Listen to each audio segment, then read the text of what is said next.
I will ask our secretary to ensure that there was a little notation of a correction in the minutes that question was asked. As I read it. Thank you. All in the mover and seconder in favor of the fact that we will just make a notation at the end of the meetings, that meeting minutes, that this was asked. Julia, I can't see you, unfortunately. There's something across the top line of our screen. Can we get rid of don't show this again? Oh, it's saying that it's being sent to one or more apps. What does that mean? Yeah, there we go. Now, there you are. Are you okay if we add just a notation at the end of the minutes to? Yes. Yep. I'm fine with that. And the seconder was Karen. Are you okay? Okay. All in favor of the minutes? And we're passed. Okay, so we did. Yeah. Number 5.1, receipt of the records of the in-camera meeting of February 26, 2025. Can I have a motion for approval of the receipt of these minutes? Julia, you're nice and big on the screen. Will you move that? Thank you. Seconder? Good. Angie? All in favor? Pass. Thank you. Good, Mike, you sustained. Thank you. Number 6.1, the 2024-2025 Hazelton French Immersion Consultation follow-up on page 16. There is a motion that, and the superintendent of schools will present that. Thank you, Margaret. As shared with trustees via email on April 25th, 2025, the attached letter from Superintendent McMillan to the Hazelton French Immersion parents and caregivers provides a comprehensive overview and follow-up to the Hazelton French Immersion Program consultations, the review report and list of recommendations presented to the board at its regular meeting held on February 26, 2025. The overview addresses the ongoing efforts and plans to support and sustain the French Immersion Program, pending any resolutions offered through a continued consultation process during the 2025-2026 school year. The letter provides official notice effective April 25th, 2025 of potential changes to the Hazelton French Immersion Program if resolutions are not found. This notice is in conjunction with the Ministry of Education and Child Care's French Immersion Program policy. During the 2025-2026 school year, monitoring of enrollment and retentions will be ongoing in the French Immersion programs at Hazelton Secondary School and Maja Galiax Elementary School.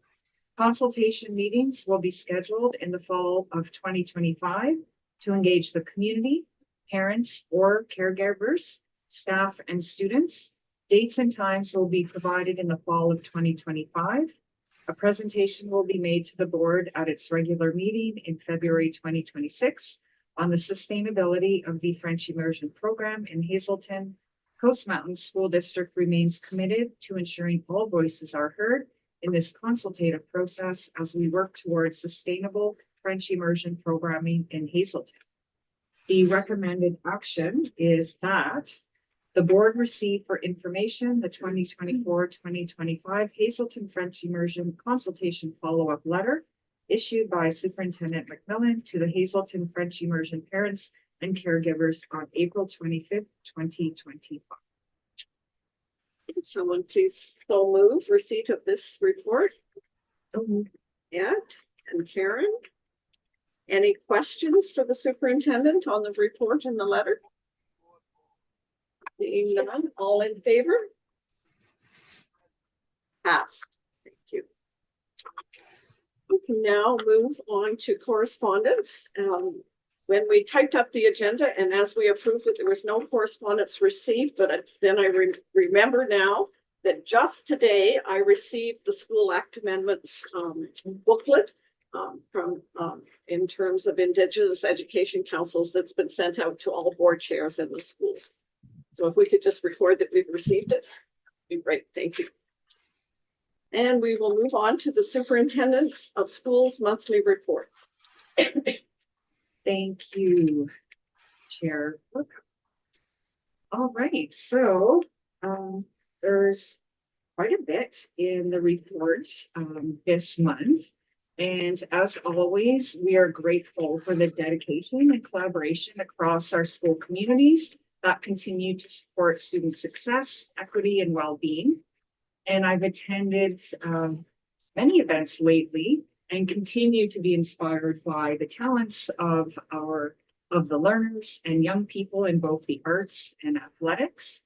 So the report reflects our district's focus on improving student learning, honoring culture and inclusion, and fostering well-being. And we do recognize that student reading levels need to increase because literacy is critical. And this is why a new K-6 literacy framework is being introduced this fall. As well, like many other districts, we face teacher recruitment challenges, but we are making progress by building strong relationships with universities and growing our programming for mentorship and support. We also continue to respond to mental health needs by increasing supports and forming new partnerships for student well-being. So I hope that you find this report informative and hopeful as we stay focused on inclusive, connected, and supportive learning environments. On page 2, I'd like to highlight that Board Chair Margaret Warcup was honored with the King Charles III Coronation Medal for her outstanding leadership and service. Margaret's 50 years of professional and volunteer contributions have deeply impacted education and community in our region. And with a background in community health and child development, Margaret's legacy includes leadership at local and provincial levels. Her long-standing volunteerism reflects the Rotarian value of service above self. So we congratulate you, Margaret, who's also our board chair, with this honor. It's well-deserved and widely celebrated by the district. So again, congratulations, Margaret. And you can see the photo with MP Bachrach and Margaret receiving her award. On page 3, it highlights that we are launching School Messenger to better connect families with schools through calls, emails, and soon text messages. So starting on May 1st, families can opt in to receive important SMS messages and updates from their child's school. Just to let you know that this information is kept private and you can adapt and change your settings anytime. You can receive emergency updates. And if you require more information, you can visit the website or please contact your school principal. And this is a free application. On page 4, there are some highlights. First of all, we'd like to congratulate Brooklyn Frank. So you can see she is featured in a poster through UNBC, and she was Caledonia's 2023-2024 UNBC Scholar recipient, and she's now studying science with plans for medical school. Ben Carter has been selected as Caledonia's 2024-2025 UNBC Scholar and will attend UNBC this fall. So we wish our best to Ben in his next endeavors. As well, featured is the Caldela Elementary proudly hosted Le Concours Regional, bringing together French immersion students from across the district to present original speeches. Congratulations go out to grade 9 student Audrey Arsenault from Skeena Middle School, who won her category and will represent Coast Mountain at the provincial competition in Vancouver. On page 5 are featured some good news stories from inclusive education, starting with Leland, a student at Parkside. He has shown remarkable growth this year by fully committing to his attendance and academic program. He's now enrolled in the trades program at Coast Mountain College and is demonstrating leadership and determination as he prepares for a future in heavy machinery. We're really proud of Leland and excited for his future in the trades. And as well, you can see just below, Jesse, who's a nonverbal student at Kildella Elementary, has made remarkable progress thanks to inclusive education support. With the help of the PECS program, the Picture Exchange Community System, and his peers, Jesse now communicates with independence and confidence. Jesse's success shows what is possible when students are surrounded by care, compassion, and inclusion. So Kildella Elementary shines as a model of what inclusive education can achieve. On page 6, here's featured practicum students from UNBC and UBC.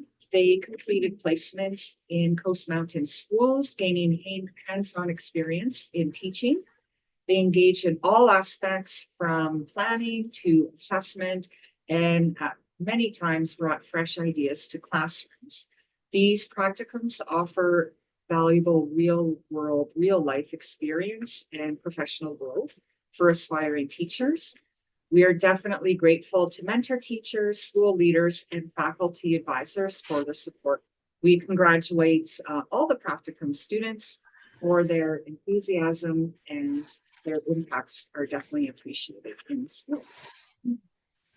On page 7, you'll see featured the meet and greet that the district hosted for practicum students with the district leadership team to celebrate their achievements. And there was also a lot of sharing of information about hiring and coming to work for our district. So we're fairly hopeful that we will hopefully get at least half of these students will engage with full-time work with the district. So we hope to welcome many of them this fall. And also each of the practicum students received a thank you gift for dedication and contributions during their time with us. On page 8 is some really good information about the school outreach program. So the provincial school outreach program supports rural districts like ours with specialist expertise and professional development. This is a ministry-funded initiative, and it offers direct and virtual services to strengthen inclusion, education, and student success. So Coast Mountains recently welcomed Vince White from the outreach team to present at our principal vice principal forum learning day. And Vince's presentation provided helpful insights on inclusive education, balancing legal and real world perspectives. On page 9, you will learn about a new discovery activity called How Porcupine Gets Quilts. And it integrates Indigenous storytelling with hands-on trades learning for grade 3 students. The activity included a Métis story and a woodworking project that teaches design and technology skills. And teachers praise the program for engaging students and creating meaningful cultural and practical learning. This program gives students valuable life lessons and access to trades expertise that they might not otherwise experience. On page 10, we heard a little bit about this earlier today about the robotics competition. So the Zone 1 regional robotics competition brought together over 150 students from 9 schools, all coming together in Kitimat. Events included robo-sumo wrestling, gem collection challenges, and pollination coding games. And MEMS teacher Kim Wilkinson has led the regional robotics competition for 5 years. The winning gemstone team from MEMS will travel to Montreal for the national competition in May. So we wish them the best of luck during the competitions. Page 11 highlights what is happening at the Northwest Trades and Employment Center this month and next. So, for example, Hazelton secondary students toured multiple post-secondary institutions to explore career and trades training opportunities. In Stewart, Bear Valley students participated in a hands-on trade sampler program covering a variety of industries, and interviews were held for the Adventures in Healthcare program, giving selected students a chance to explore careers in health. And 4 students proudly represented Coast Mountains at the Skills Canada competition in Abbotsford, supported by dedicated staff and the support of Coast Mountains College partners. And Parkside and former MEMS students are actively participating in trades programs thanks to strong community and college partnerships. And then finally, on page 12 is featured the Caledonia Travel Club. So the travel club's grand tour of Italy took place during spring break, took students to Milan, Venice, Florence, and Rome. This 12-day educational trip allowed students to experience Italian culture, history, and reconciliation in action through global learning.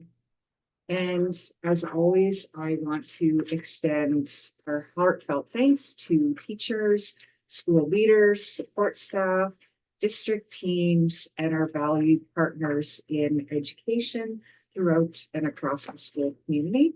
Without your support, dedication, and collaboration, these learning experiences would not be possible. So thank you for all that you do.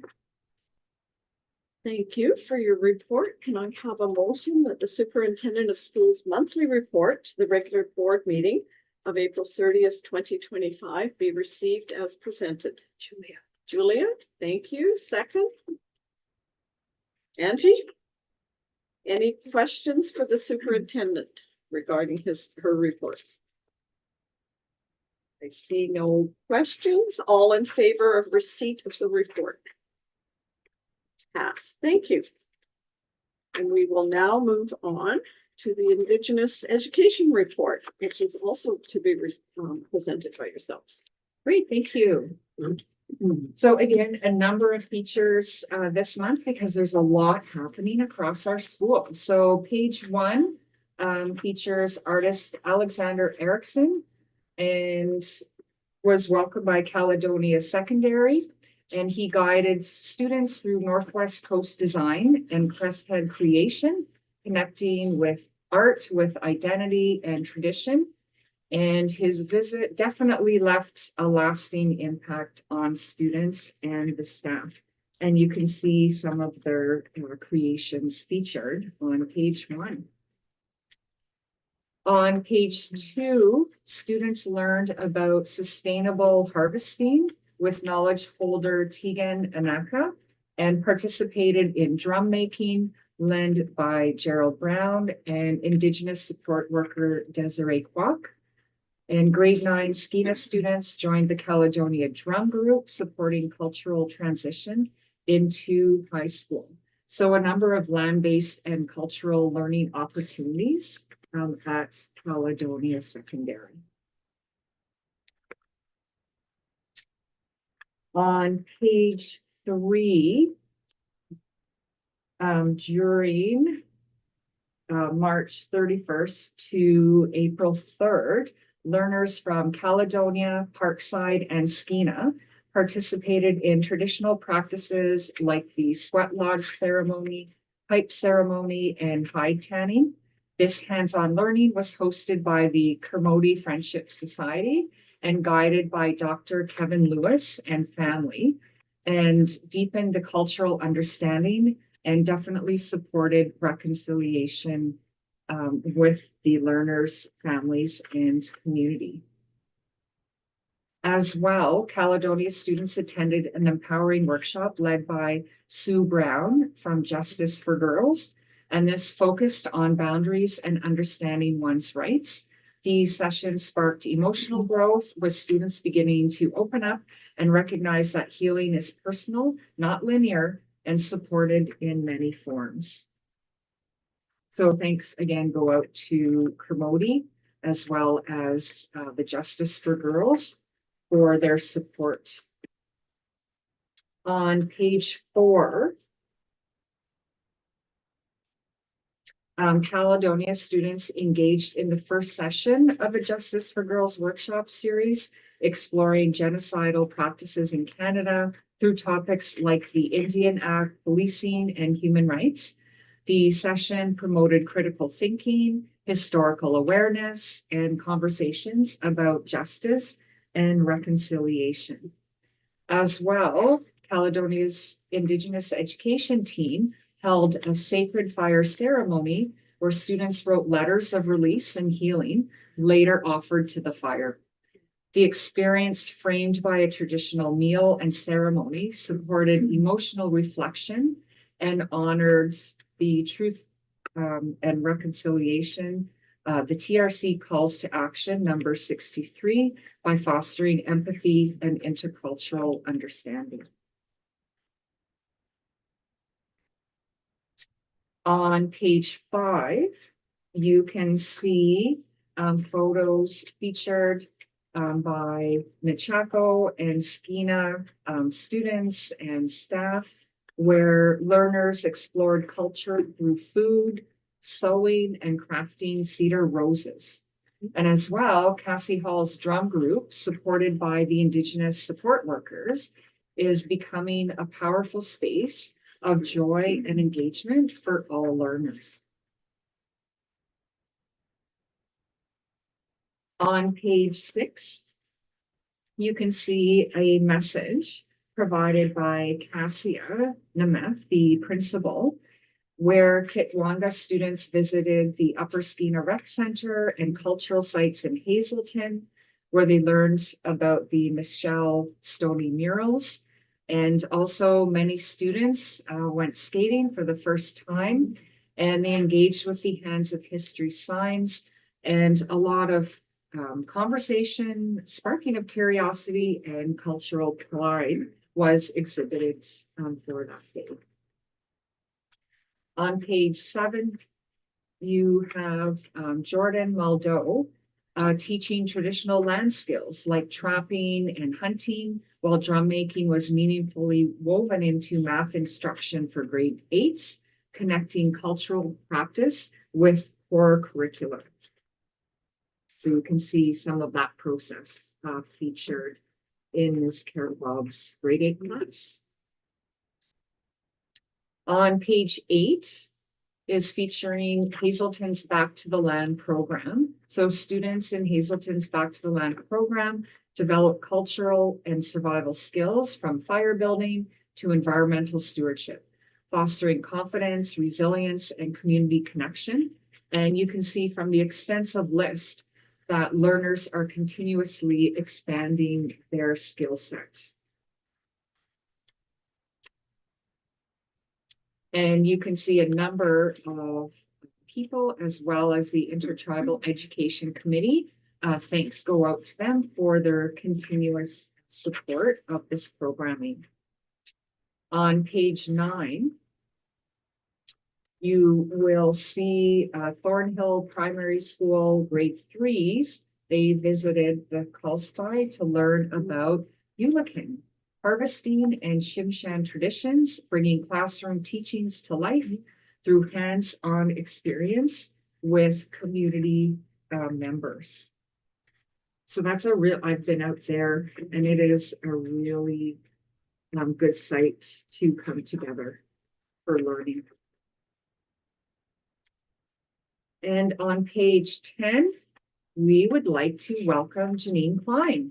So Janine joins the district as the temporary Indigenous language and culture teacher, bringing passion for language, revitalization, and cultural learning in early years classrooms. So she has a number of experiences and has worked with the district in the past. So it's great to have her back. And page 11, we always like to and have begun to include our charts of information.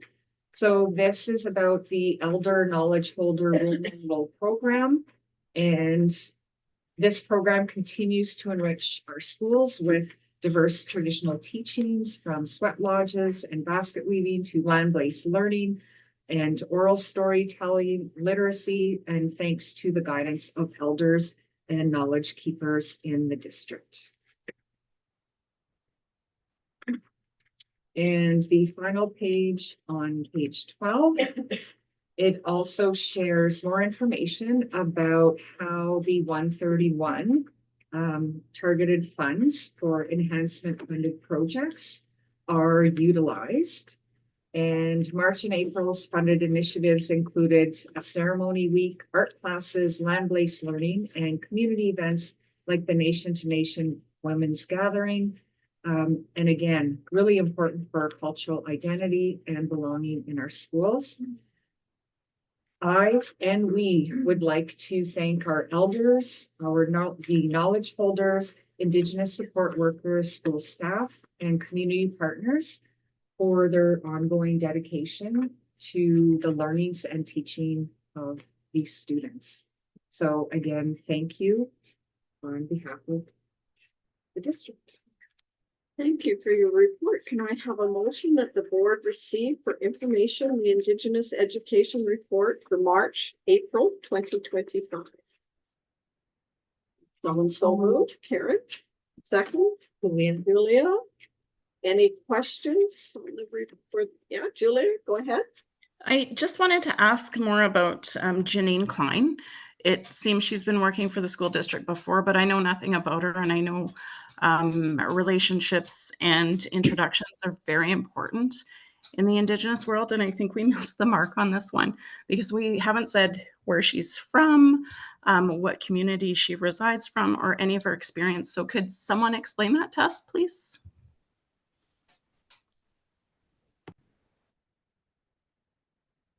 I agree. And there was one that went out from the district. So I think we will make sure to include that, Julia, for sure.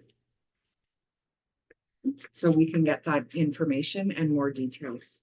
Yeah, I did read the announcement with more details, but I'm not going to be able to quote them back. So she was just hired. I just welcomed her and met her this week in person. So more information will be forthcoming. So we'll be sure to include that. Further questions on the report? Hearing none, can I have a motion to receive, or can I have approval of the motion to receive? All in favor? Mike, are you going to vote? Yeah, thank you. Okay, passed. We will now move on to our standing committee reports, and I move to Trustee Ed Harrison to do the business committee report. Thank you, Chair. You'll find on page 46 the minutes of the business committee meeting held on April 9th, 2025, and I would request that they be received for information. Seconder for Ed's motion. Karen? Yeah. Thank you. Any questions? Seeing none, all in favor? Receipt. Mike, are you asking a question or are you voting for the receipt of the minutes?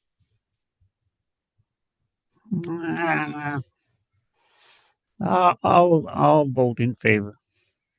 Thank you. The motion has passed. Carry on, Mike, or carry on, Ed, sorry. 10.12. This is on page 49 of your minutes of your package.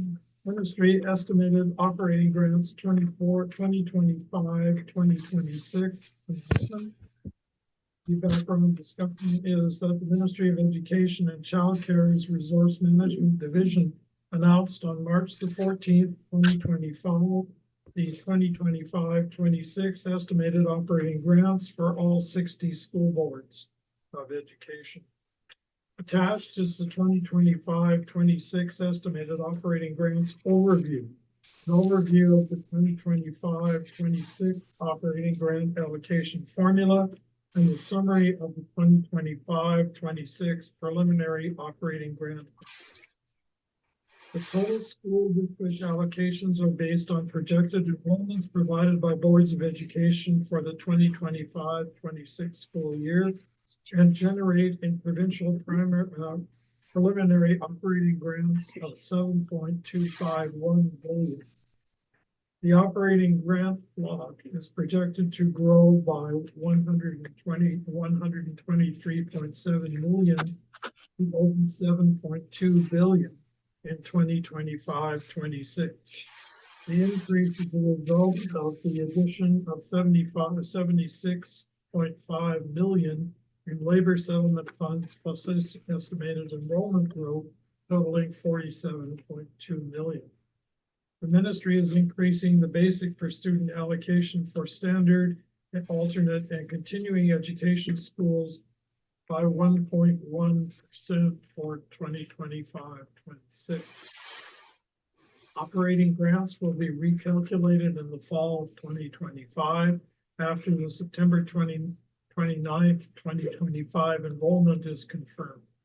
The operating grant allocation will again be adjusted subsequent to the February-May 2026 continuing education and online learning enrollment counts.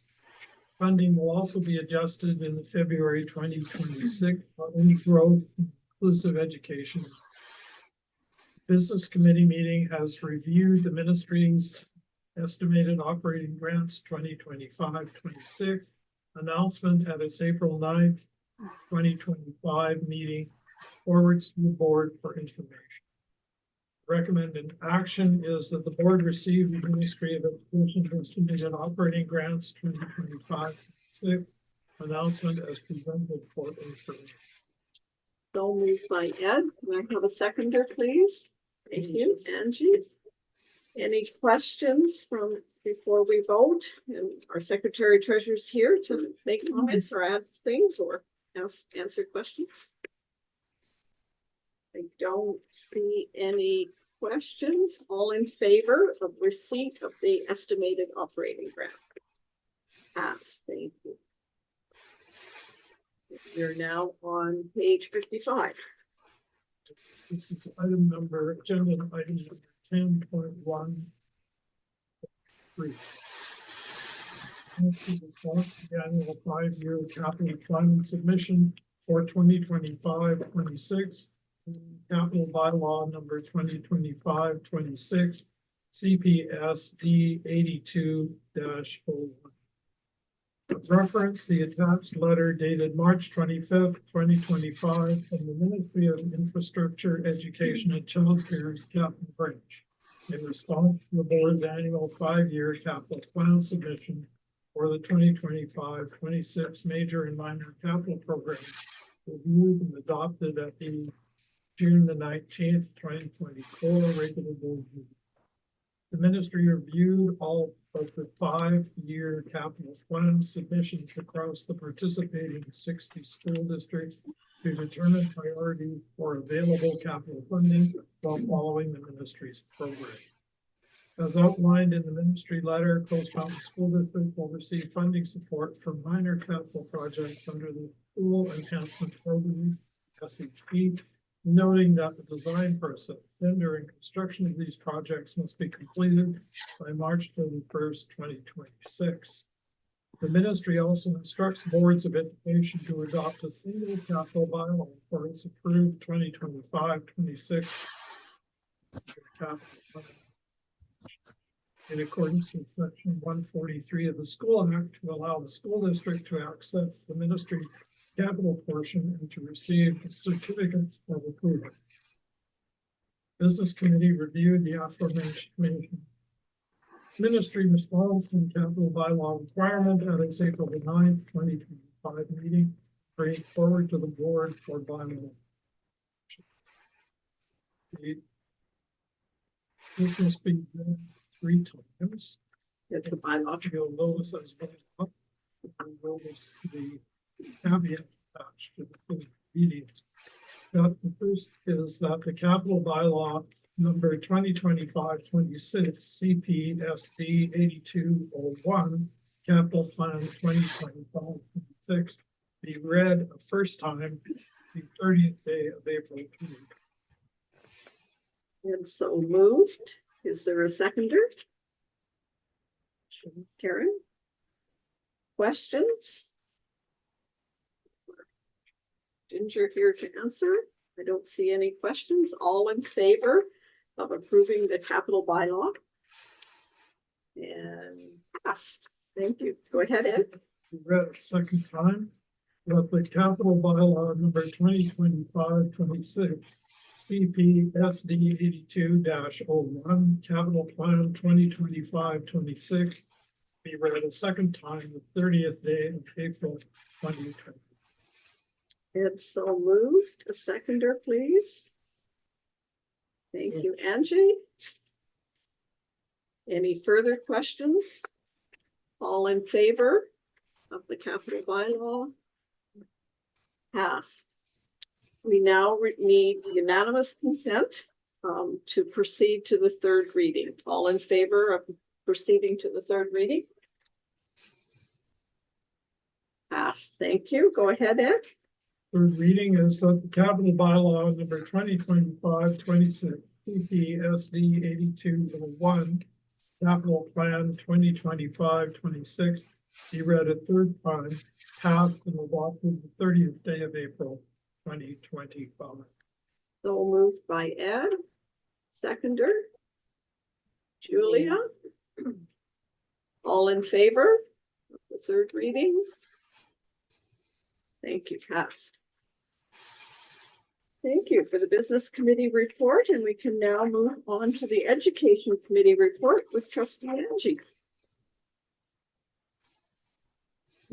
All yours. Yep, page 60.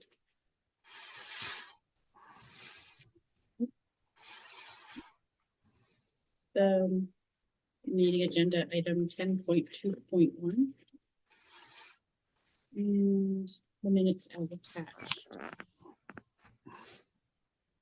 The minutes of the Education Committee meeting held April 15th, 2025 be received for information.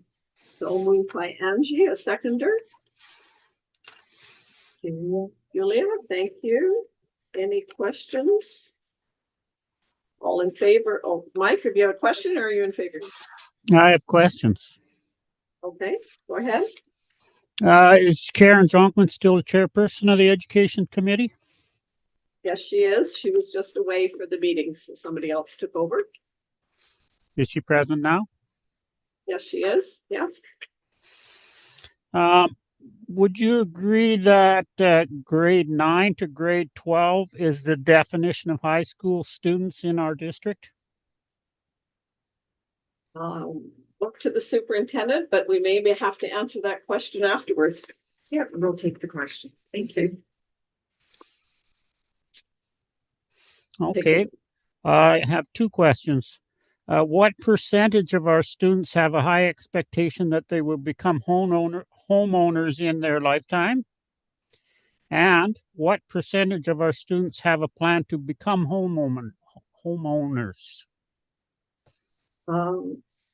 I don't believe we can answer that question for you. That's not the type of data that we collect. Why not? We'll record that question, but it's not a question that we can answer. Any further questions? All in favor of receiving the minutes of the Education Committee meeting held April 15th? All in favor? Thank you, passed. 10.22.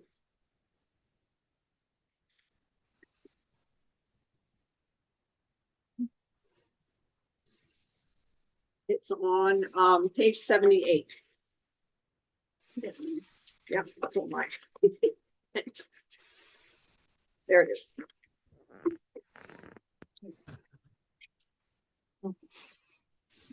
Agenda item 10.2.2. Board Authority authorized BAA courses, resiliency grade 12, North Coast Distance Education Programs. And Yes, please. Yeah. Board Authority authorized BAA courses help educators, school districts, and independent schools respond to the local needs of schools and their communities, and to provide choice and flexibility for students. BAA courses provide an opportunity for educators to explore content beyond the boundaries of the ministry curriculum. BAA courses must be authorized by the board's authorities according to the requirements set by the Ministry of Education and Child Care. The following board authority authorized BAA course is submitted by the Northwest Trades of Employment Center for its North Coast Distance Education Program for the board's approval for the 2025-2026 school year. Attached for the reference is an overview PowerPoint presentation, the BAA course application, including a sample week 1 course class schedule. Resiliency grade 12. Recognition is provided to the Central Okanagan School District in 23 for providing permission to Coast Mountain School District 82 to use their Resiliency 12 BAA course template in the creation of the BAA course template. The Education Committee reviewed the BAA course application at its April 15th, 2025 meeting and forwards to the board with a recommendation for approval. The recommended action that the board approve the board authority authorized BAA course Resiliency grade 12 for the North Coast Distance Education Program commencing the 2025-2026 school year as submitted by the Northwest Trades and Employment Training Center. Angie so moved approval of this. Could I have a seconder? Julia. Any questions for the superintendent of schools? Don't see any questions. All in favor of approving the board authorized course Resilience? Hey, Angie, you're voting for it. Mike, thank you. Passed. Thank you. All right, and thank you for presenting the Education Committee report. Under new business, it is our Secretary Treasurer who's proposing that the board approve the purchase of a truck, but I'm going to let you do it. Page 95. She's finding it. Meeting agenda 11.1, maintenance and facility department replacement vehicles. Due to aging equipment and ongoing repairs, the maintenance and facilities department require the replacement of 2 vehicles as detailed below. The school district strives to replace units after 10 years of service to limit repair costs and ensure safety and reliability. For notation, the first 2 digits of the unit number indicates the year in which it was purchased. Purchase 1 is a new half-ton 4-wheel drive 4-door pickup truck. Will be assigned to the manager of maintenance. The proposed replacement vehicle is a 2024 Ford F-150 XL at a cost of $66,777.63 to be purchased from Totem Ford. See attached quote and vehicle specifications, which is included on the next page. The manager's current vehicle, unit 1402, which was purchased in 2014, is a 1-ton 4-wheel drive 4-door pickup truck with 256,000 kilometers that will be reassigned to the grounds duty in Terrace, replacing a unit from 07. And the unit number is 0753, a half-ton van with 225,000 kilometers. A pickup truck is a more appropriate vehicle for grounds work activities, and it's estimated the unit will be functional in this role for 3 to 5 years. And unit 0753 will be disposed of by auction. Purchase number 2 is a new Ram ProMaster van to be assigned to the Terrace maintenance pool. The proposed replacement vehicle is 2025 Ram ProMaster cargo van at a cost of $78,208.63 to be purchased from Terrace Chrysler. And once again, quote and vehicle specifications are attached. The current Terrace maintenance pool vehicle unit 1603 is a ProMaster van with 117,000 kilometers.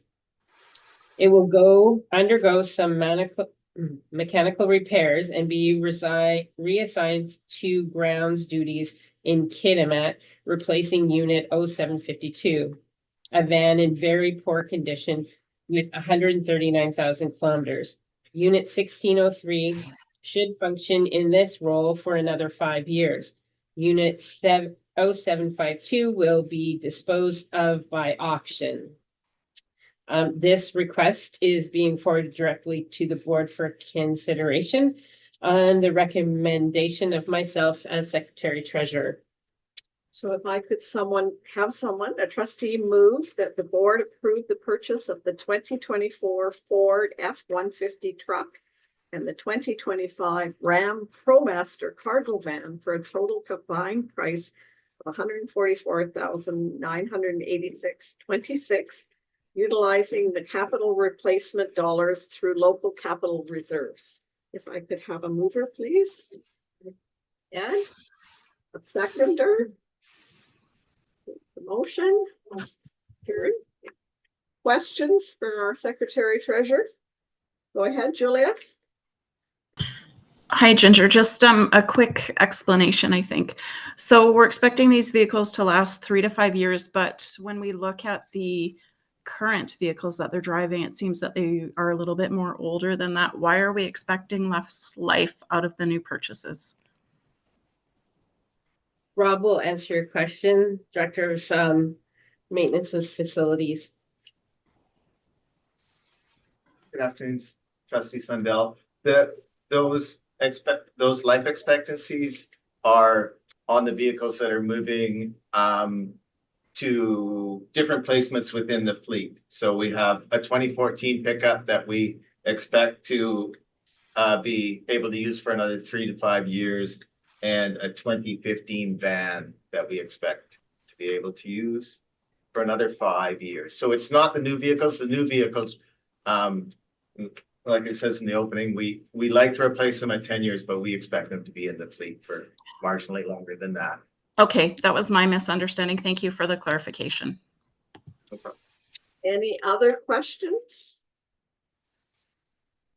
Seeing none, all in favor of the recommended action for the purchases?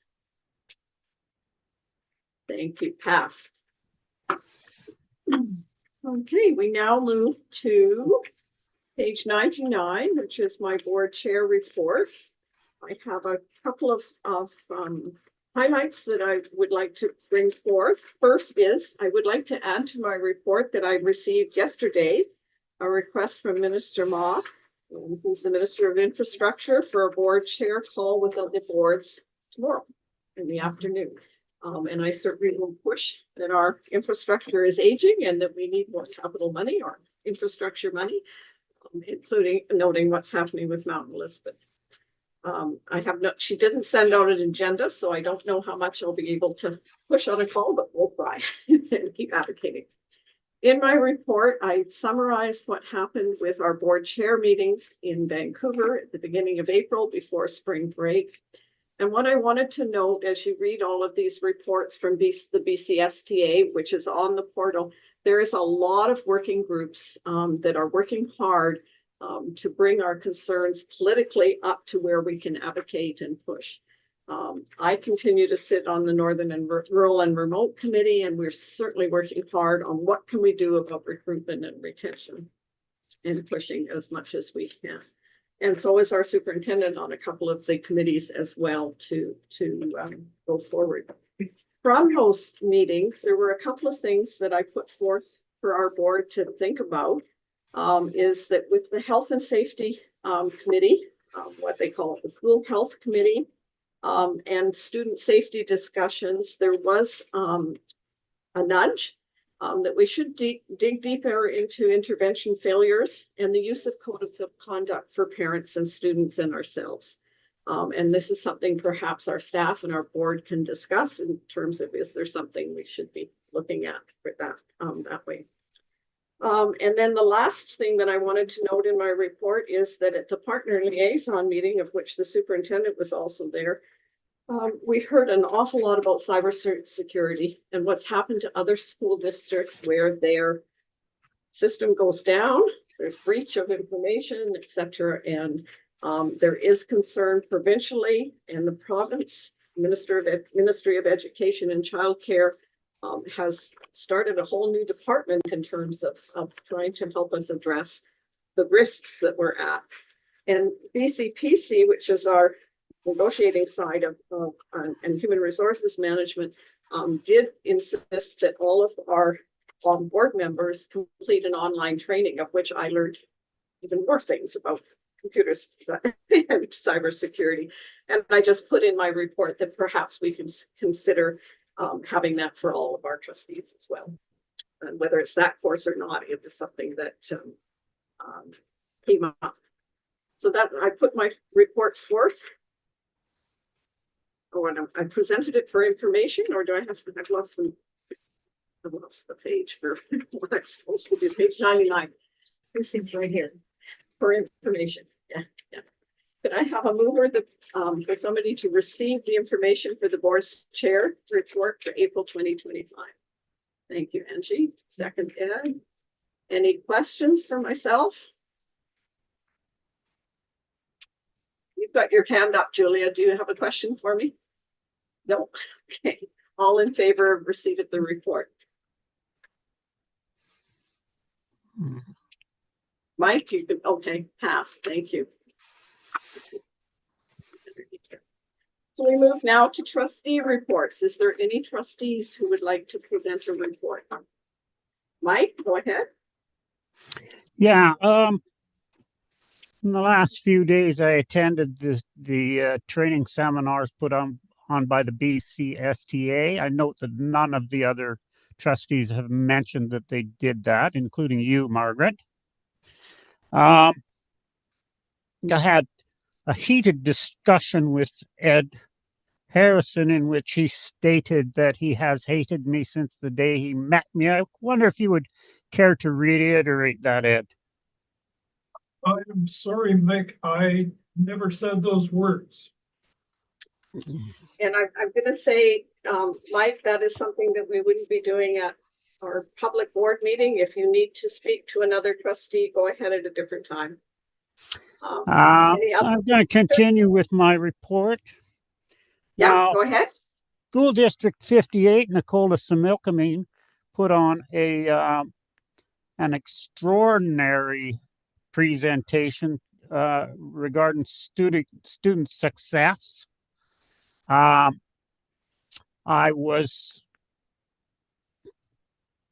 scandalized that so few trustees stood up to applaud their amazing efforts.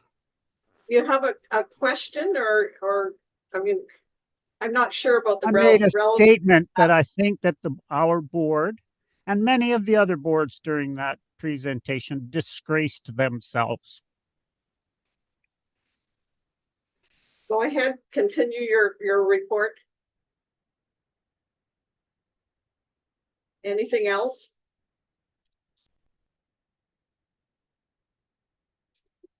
Okay, you're muted, Mike. Don't know how. Try keep. Okay, am I back? Yes, you are. Okay, so last month I stated the intention to request the ministry's assistance in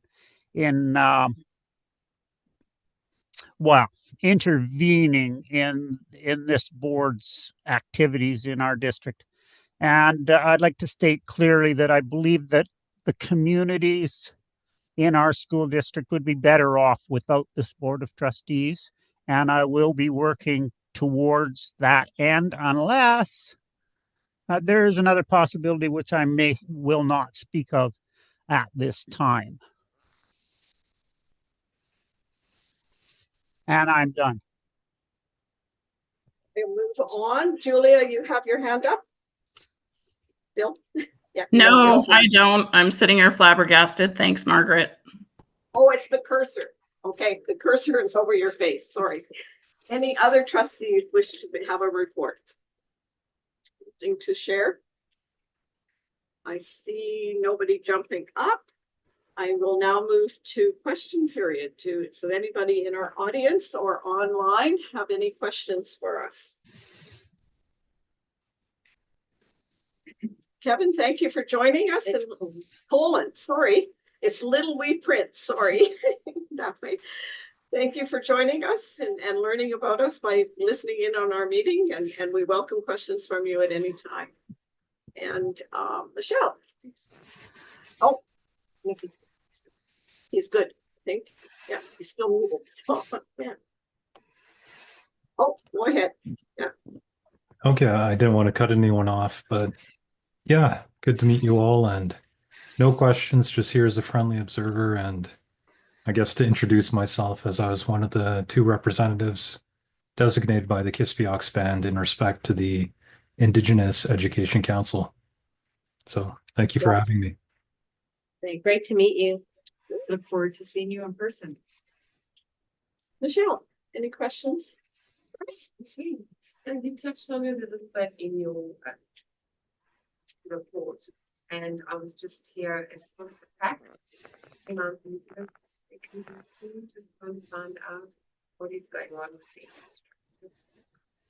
And we also are hearing of a lot of retirements that are happening quite soon because of the grades from grade 10 to 12 that we're hearing we're having a little bit of collapse. Bit of a concern for us grade 9. Wanting a little bit of feedback. Our pack has written letters to the superintendent, and I believe also to the Ministry of Education about the infrastructure. And I don't I can't respond for the Ministry of Education, but please keep lobbying them and pushing, because that's what we're trying to do as well. So our aging infrastructure for many schools in our district and Mount Elizabeth is certainly a priority for us to address. But as we shared probably earlier, and you weren't here when we were meeting with our educators of the area, it's been number 1 on our list for a long time to do something here. Do you want to speak to it at all? And it will be again this year, our number 1 major capital.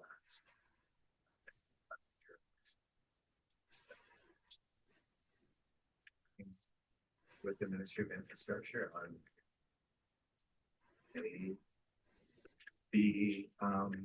hoping to hear where it's in, but it's the district's number 1 priority. A couple of decades. Yeah, at most, if not. Could I ask, Rob, that you maybe explain a bit of the process on it's our ask, but what's the process after our list of asks? How does that play out? Like this year we got 2 roofs. So can you explain what we do and then what comes back to us? The Ministry of Education and Childcare, now the Ministry of Infrastructure actually funds capital work in school facilities in 3 streams. 1 stream is major capital, where they do major school additions, school replacements, seismic upgrades in schools, the multi-million-dollar projects that sort of $10 million and above, up to the 170 million that Elizabeth is estimated at, and the there. The 2nd stream is minor capital, and that funds minor upgrades and repairs to schools, and that is what the board has to bylaw on today. For the 2025-26 school year, we only received minor capital funding for under $1 million, around $800,000, which is significantly down from the fundings that which we received in previous years. And in speaking to my folks around the north, at least, that's a consistent. And the third stream is a stream called the annual facility grant. And it's a very small pool of money for us this year. It'll be $2.1 million. That's funds that we self-directed for upgrades to schools. General We had maintenance. to use it to do the structural repairs in Mount Elizabeth to get it to the point it's at now, and to do the engineering assessments that we had ongoing in the building. And that's other things like I got David some new hallway floors last year, and hopefully it will again this summer. And major capital, the last major capital funding that was received for this district was the construction of a full Mountain View. 20. And so I guess what I wanted to highlight is we put all our priorities forward and we prioritize our projects that need to be done. Mount Elizabeth in the major capital has been at the top of that priority list for more than a decade, probably close to 2. Once we put that forward, the Ministry of Education prioritizes the projects that they're going to fund throughout the whole province.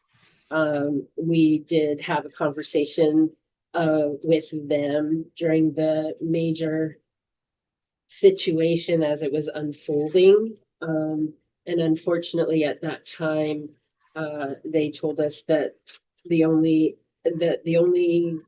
only be looking at that during regular, because we were looking for funding like right away to help support that. And they told us they would be looking at it when they received all their major capital plans asks from all the districts, and basically have told us that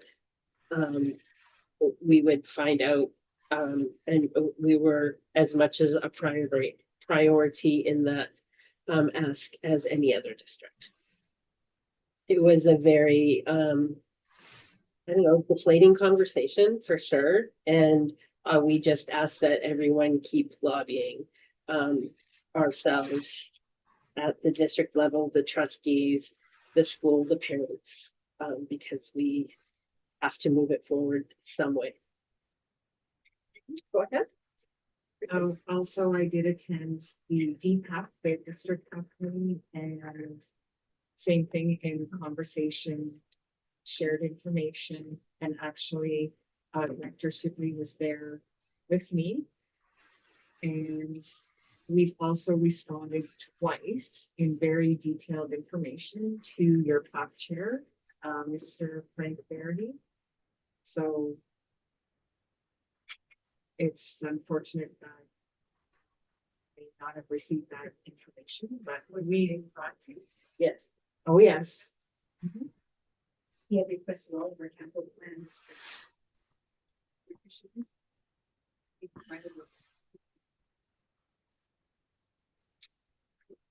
Yeah. Go ahead, David. I just think that's enrollment. I'll look over here. What do you, yeah, I don't think it does.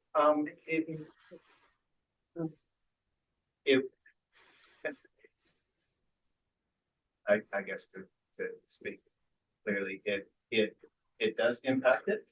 And in our requests for replacement at Mount Elizabeth, one of the portions of the business case is the school is too large. It's got a capacity, not anymore, but when the old wing was active, it had a capacity for 1,300 students, and there's less than 600 students, less than 500 students in who would like to have right size. It's not a strong argument when we go to the ministry when they have other districts. It's important to speak. So, but it is an argument that the utility costs of that school are per student are more than double any other school in the district. And does that answer your question? Yeah, it does. If I just for clarity, I misspoke earlier, and this is as much for the board as is for everyone else. We did receive major capital funding last year for a prefabricated addition to Sewell Axe Community School for classroom addition. Another community that's at 100%. Any last questions? I think Angie said that Mike had a question. Mike, go ahead. You have a further question? Yes, to return to that that quote that I made from the School Act, and I'm now reading from the Trustee Code of Ethics. Except the legal authority of the board is derived from the province and will conduct themselves in accordance with the powers and duties outlined in the School Act. Will you abide by the Trustee Code of Ethics, Margaret? Mike, section 8.53 has a may, and we are following the Code of Ethics, and we are following the School Act, and I'm not going to and have this conversation at a public board meeting. If you want to discuss it further, you can request a meeting with myself. Any meeting that I have with you or any of the other members of the board will record it, and I will publish it in any way that I see fit. You have the opportunity to meet with administration and myself in terms of your questions. And I leave it to that. Any further questions? I just want to know about the large amount of teachers retiring. Oh, right. Yes, sorry. Someone. Yeah. I'm gonna let our superintendent answer that because we're working very hard on this. Yeah. Yes, we are going through the staffing process as we speak. We're involved in a number of different projects, from recruitment and retention, university career fairs, recruitment sessions right across the country. So we have members of the team that recruit in person, virtually, as well as mentorship programs. We've increased our partnership with universities that offer teacher education programs to encourage and partner so that pre-service teachers come here to complete their final practicums. So that way we hopefully hire them and retain them. So again, this year it's looking quite positive that out of one group of 20, we may be hiring around 10, 11. So there's quite a number of efforts that the districts, as well as trustees, teachers, principals, we're constantly recruiting to get the very best that we can. We've increased advertising, district site, working with the province's Make a Future as well. We're always open to new ideas, suggestions, but it is definitely a priority. We want to have the very best qualified teachers that are working post mountain schools. What have you attract school level teachers? What about kids today? We work with the team that we have here. We work with school administration to find a solution, and we look at the classes, numbers, allocations, and again, do the very best that we can so that we get qualified teachers.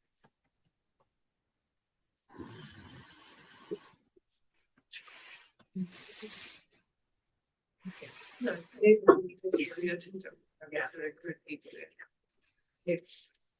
it's not only our district, it's right across the nation, and I'd say international. There's a teaching shortage.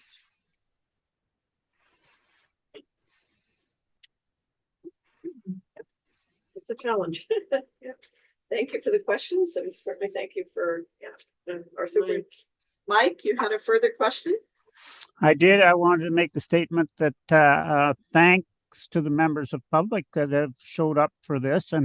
And if you have any questions regarding my understanding of the act and board policies and the activities of this board and what you feel the board should do, I would be glad to speak to you, and I will answer to the best of my abilities.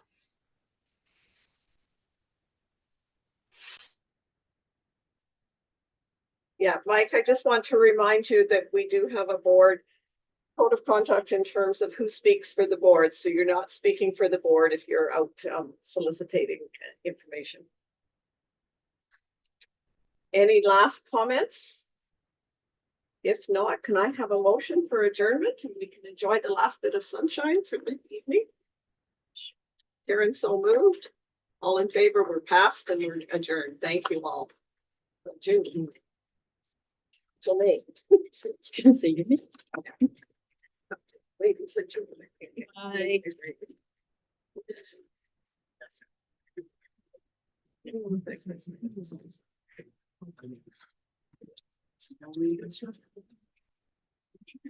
We need to actually look at stuff, but